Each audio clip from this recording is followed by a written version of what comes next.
I am super excited today because we are featuring Cristen Lincoln from Portland, Oregon. So it's always interesting to talk to people that are been practicing in the business through lots of cycles and ups and downs like we always have in the industry. How long have you been practicing so the audience knows? I got my license in 1993, so 29 years. 29 years. Oh, we're going to get so much out of this interview. I can't wait. So I hope so. 29 years in the business, and you've gone through lots of cycles. When you first got in the business, what was attractive to you? Why did you decide, hey, this is what I want to do with my life? I always knew I wanted to be an entrepreneur in charge of my own life. When I was a kid, so I come from a long line of entrepreneurs. My dad, my uncles, his dad. And one thing I noticed about my dad who owned his business and even when I was a kid and my mom who had an office job is that when I had a track meet, my dad was there. Interesting. When I left my lunch at home, my dad could bring it to me. Mm. And I don't know exactly I was a kid, right? What my thoughts were around it, but I noticed the difference. Wow. And freedom is a really important value to me. Mm-hmm. So even though it's funny, as entrepreneurs, we work way more than the person who has the office job, Sure. There still are freedoms within that. And it's a choice that we're making. Mm-hmm. And so the idea of, just being in charge of myself and getting into a business in an industry where it could be of service, but also in service to myself and my needs is what attracted me to real estate. Interesting. I love that. And before the session, we did a little pre-interview, and you said something which resonates with me. I've been in the business 32 years. We're very somewhere in a timeline, and that is that you say you're not special, but you really are. But the secret to success is really showing up, which I think for a lot of agents, I think that's the struggle, is just to show up every day, day in, day out, regardless of market conditions, just showing up. How important has it been for you in your business just to kind of show up and go through the work? Well, I had a couple of early mentors, and one of the first mentors I had told me specifically, no one's watching over you. And so it's up to you to treat it like a job and show up every day and create work. Yeah. And that has been true for me. And, I would show up to the office every day at 9 and stay until 5. And I would create things to do. And, my schedule looks a little bit different now, but I think that I heard someone recently say, oh, in 2009, when the market was slow, I just took up hobbies. And I thought, oh, that's interesting. I mean, that's good for them because that's what they wanted to do. And that's what's so great about this business. It can be whatever you want. But Right. I dug in and worked extra hours. And so it's just, you can make it what you want it to be. But I wasn't like, oh, free time, yay. And I sold a lot of houses that year, actually, because people still needed to move. They still needed someone to help them. And so just by showing up every day and being present, I was available. I love that. And one of the things I think when you talk to, sometimes newer agents, especially, they come to the office and like, I don't know what to do. Right. And, but you knew that you needed to come in and just work that full day as if it's you're getting paid to be there anyway. Yeah. But this is a lesson point for, I think, a lot of agents is, okay, Cristen, we are a new agent. And what did you do to kind of, when you were back, rewind the tape, go back 29 years ago, you're coming to your office the first week or two, you don't have any buyers or sellers yet. What did you do during that starting point to like get to where because you're a superstar agent, you're a top level agent in Portland, Oregon. So what did you do in the beginning? I think what I did now isn't necessarily even relevant today, though. I would preference by saying that, but I just I did all the things that people do. I literally walked around my neighborhood and knocked on doors. I did expireds. I called for sale by owners. I did, there was no online platform, right? Right. Made calls, sent notes, looked at the inventory, toured houses. I did open houses like mad because it was actual work, real work, right? Yeah. And, doing all of those things, you get back to you what you put in. So not all of those things worked or work today. But if you put that energy out there, it's impossible for it to not come back to you. Yes. And it's a really great idea to try all the things and find out what doesn't work so you can know where to focus your energy. Well, it's like putting it out, I think some people call putting it out to the universe, but I think opportunities create opportunities. When you're out there getting in front of opportunities, something is going to come, right? Yes. And it's interesting how you'll work in one thing and then the opportunity comes from left field, right? It's not even related, but you are out there and you're generating some energy around it. I think that's absolutely brilliant. And I think all those things are relevant for new agents to hear. Now, but let's transition that a little bit around your day to day, 29 years in the business and the market's changed, technology's changed. What is different today? I mean, obviously you've got your own book of business, you've got your sphere, but what's changed for you? What are you leveraging? What are you using in your business today? I am using myself. Okay. Because I've been, doing this for a really long time, I've had a lot of opportunities to get in front of a lot of people. Sure. And, staying in touch with those people, staying in front of those people, staying valuable to those people keeps my business going. I had an agent say to me recently, I can't wait till I've been doing it as long as you, and I just get to hang out and the phone rings. I'm like, that's still about you get what you put out. So being really deliberate about staying in touch with our fan base. Right. So being just kind of granular, specific, because agents are always like, okay, tell me exactly. But like for you, does that mean you're calling a few people a day? Is it you're sending thank you cards? Are you doing an email newsletter? Are you really active on social media? Or is it a mix of all those things? I mean, what does that look like for you? It's a mix of all of those things. We don't want to put all our eggs in one basket. So we have physical mail that goes out that's relevant. We have digital communication that we think is relevant. Yeah. I love to call or text folks. Sometimes I'm just driving by and I'll notice that, a house I sold that they cut down a tree. I'll be like, hey, so-and-so. Remember this house? Look, their tree is missing. And then we get, a little laugh out of it. I think what's really important for agents, it's great to hear what other people are doing because you can get all these ideas and you should try them all, just like we talked about. Yeah. But whatever you decide or land on should feel authentic and work for you and energize you. If you're like, oh my gosh, I gotta make 5 calls today. Oh, geez. Well, I'm going to go do the dishes first. Right. Right. Then that's not going to be a sustainable way for you to communicate. No. So don't do it. Do something else. We used to hold client parties, but I found that the experience wasn't super energizing for me because I didn't feel like I got to really connect. So now we do more intimate things. That energizes me. If I can sit and chat with you and hear really what's happening in your life versus feeling like I need to address the whole room at once. Right. So, do what works for you, what energizes you, but definitely do things. Yeah. There's no sitting at home doing the dishes or walking the dog. Do all of those things, but also take deliberate action every day in your business and it'll come back to you. And it doesn't, when I first started, I was like, it was all day. It was 9 to 5. I had nothing else to do. I lived in my parents' basement, which is awesome. Thanks, Mom and Dad. Yes.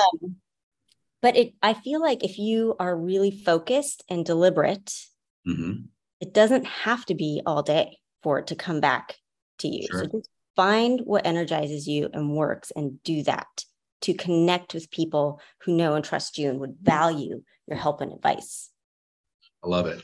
And I think, you said so many things there, but one of those things I think, and I find this with top producers, it's interesting when I interview top people in the country, is that a lot of them have a course of huge sphere of influence because they've been in the business a long time, but they really elevate their relationships with their database, and they don't treat them like a number. They treat them like friends. And it's more of an organic friendship feeling that these people have with each other. And they do look at them as friends. They say, this is not my client, this is my friend. And that's what I'm kind of hearing from you, is I think that's kind of maybe your approach too, is like, hey, these are not just a number on, a transaction. These are friends of mine, which is, I think it's really telling of the top producers in the country that they kind of approach it that way. Let me ask you this, because this is interesting too. You're doing this organically, you got kind of what you gravitate towards. Are you hitting some marks? Are you saying, okay, every month we're going to do one physical mailing, one email, and then in addition we have to a plan and a schedule. You got a plan and schedule. Okay, that's what I want to get to. Okay.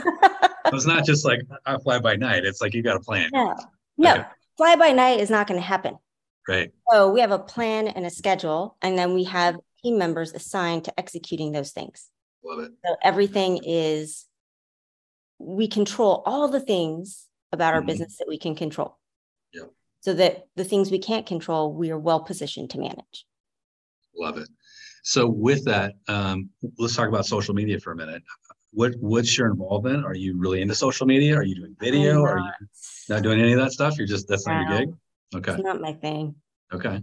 So it's more just emails or authentic touches, calls, texts, little personal, intimate meetings, that kind of thing.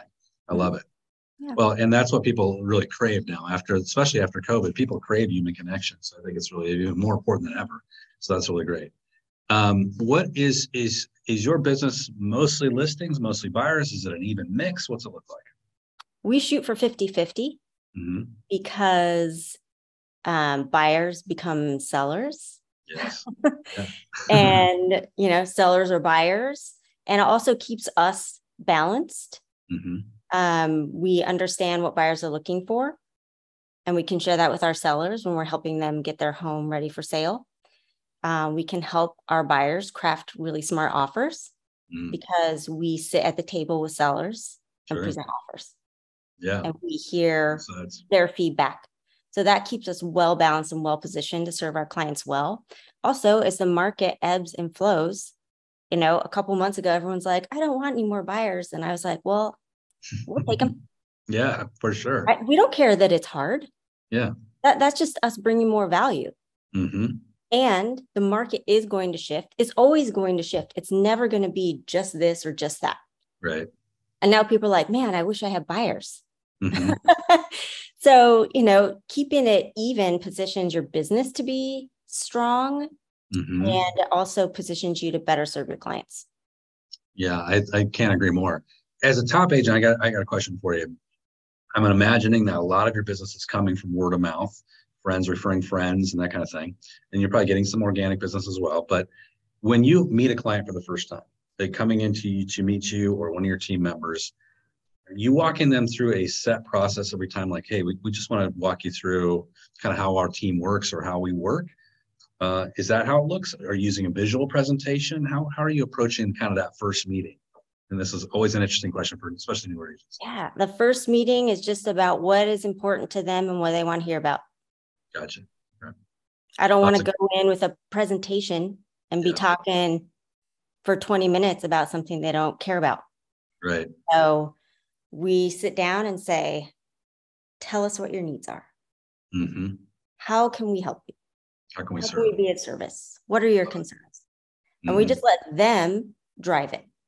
Gotcha. And then we bring value and consult, and we're a fit or we're not a fit. Gotcha. When you are a newer agent and you're starting to grow your business, and you get to a point where you say, hey, you know what? I think I need an assistant and or a buyer's agent. At what point did you know that yourself and pull the trigger on that? Well, like everyone, too late. As you always say, I wish I would have done this a year ago or something. every person who's brought in support has said, man, I wish I had done this sooner. Yeah.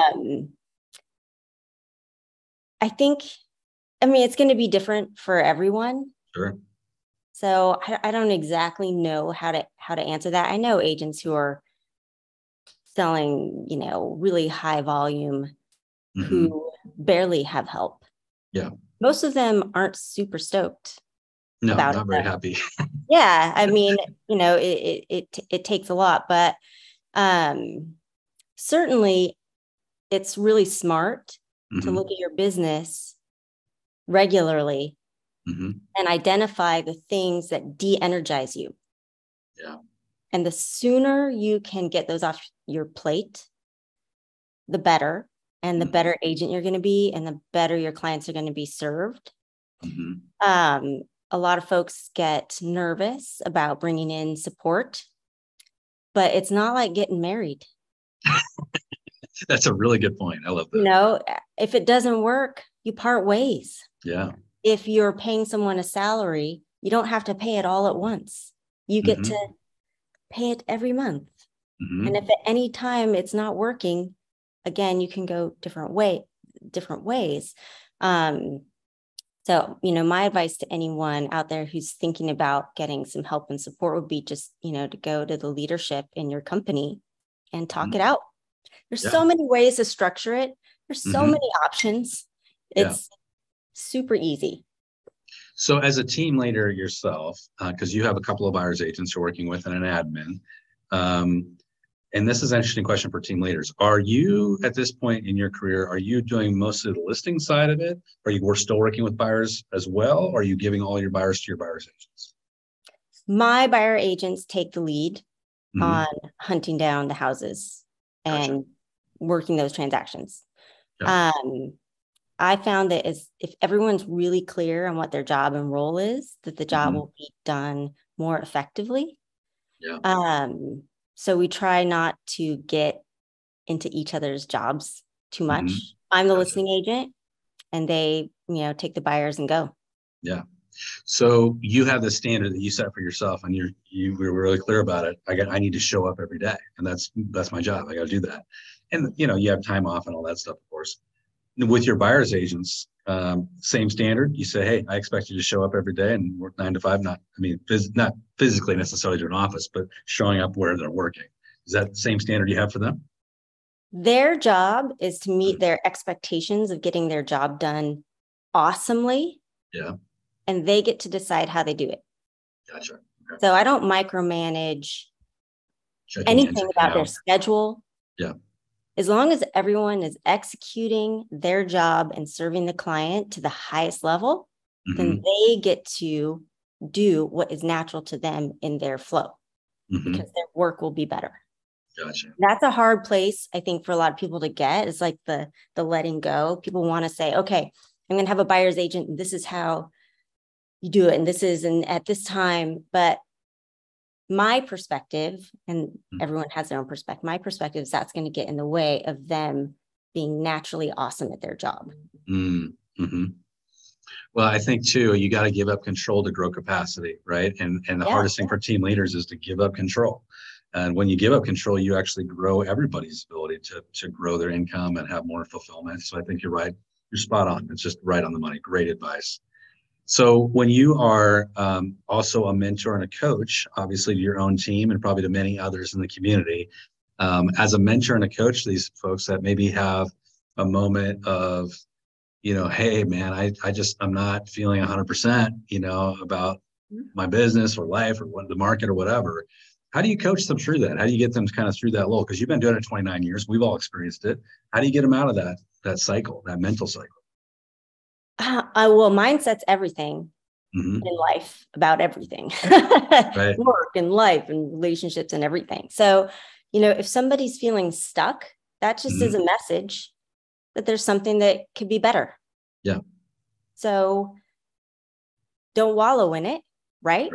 Get to brass tacks. What's stuck? What's not working? What's a slog for you in your business, and how can you get rid of it? Gotcha.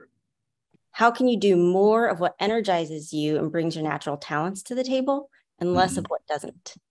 Yeah. Again, this business is so flexible, and there's so many people that are ready to support agents that there really isn't a very good excuse to be too stuck for too long.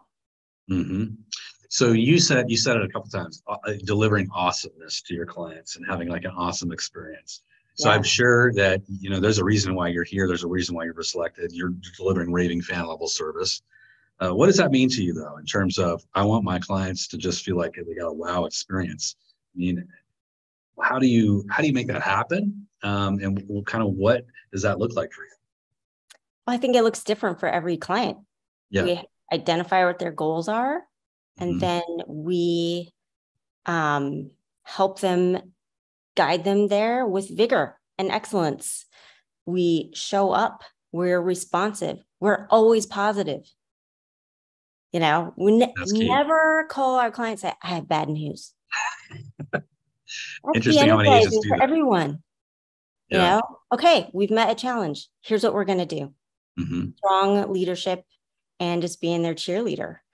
Problem solving. Staying calm. Sometimes we control what we can control, so that when things happen that we can't, that we're well positioned to take care of them.